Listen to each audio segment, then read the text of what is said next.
Tuhan kita Yesus saat berbicara tentang rahasia kerajaan surga selalu menggunakan perumpamaan. Ketika dia berbicara tentang perumpamaan penabur, dia hanya berkata perumpamaan supaya semua orang bisa mendengarnya. Tetapi karena Tuhan berkata dengan perumpamaan, tidak ada yang mengerti maknanya. Kemudian murid-murid mendekati Tuhan Yesus dan bertanya, "Mengapa engkau berbicara kepada mereka dengan perumpamaan?" Tuhan Yesus menjawab, "Rahasia kerajaan surga, hanya kalian yang mengerti, namun tidak membiarkan mereka mengerti. Jadi, dengarkanlah baik-baik, karena barang siapa yang memiliki, akan diberi lebih banyak lagi sehingga berkelimpahan. Barang siapa tidak memiliki, bahkan yang dimilikinya akan diambil. Saya menggunakan perumpamaan saat berbicara kepada mereka, supaya mereka melihat, tapi tidak mengerti, mendengar, tapi tidak paham, tidak mengerti maknanya." Lalu Tuhan Kristus berkata kepada murid-murid, "Rahasia kerajaan surga diberitahu kepada siapa? Hanya kepada orang percaya saja.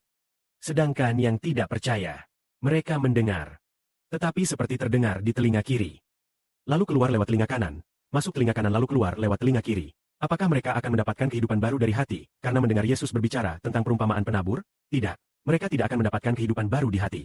Karena hanya orang yang sungguh percaya yang mengerti perumpamaan penabur. Mereka yang menerima kehidupan baru yang diciptakan oleh Roh Kudus. Karena rahasia kerajaan surga mengacu pada kehidupan baru yang berasal dari Roh Kudus. Rahasia kerajaan surga berarti kehidupan baru dari Roh Kudus yang diberikan melalui Tuhan Kristus. Kehidupan seperti ini adalah kehidupan surgawi. Itu berasal dari sorga. Kehidupan baru sebagai benih. Kehidupan baru yang berasal dari sorga. Karena ini adalah benih kehidupan baru dari sorga. Maka disebut rahasia kerajaan surga. Kita tahu bahwa semua kita lahir dari dunia ini. Jadi semua orang memiliki kehidupan duniawi. Tapi rahasia kerajaan surga membicarakan kehidupan yang akan tinggal di sorga. Kehidupan yang akan datang untuk tinggal di sorga. Jadi Tuhan berkata kehidupan ini, rahasia ini, hanya murid-murid yang mengerti, tapi tidak membiarkan mereka mengerti. Lalu Tuhan berkata, "Jadi dengarkanlah dengan penuh perhatian. Barang siapa yang memiliki, akan diberikan lebih banyak, supaya berkelimpahan. Barang siapa tidak memiliki, bahkan apa yang sedikit pun diambil." Maksudnya apa? Barang siapa yang mengerti, maka dia diberi pengertian yang lebih dalam, dan kehidupannya menjadi lebih berlimpah.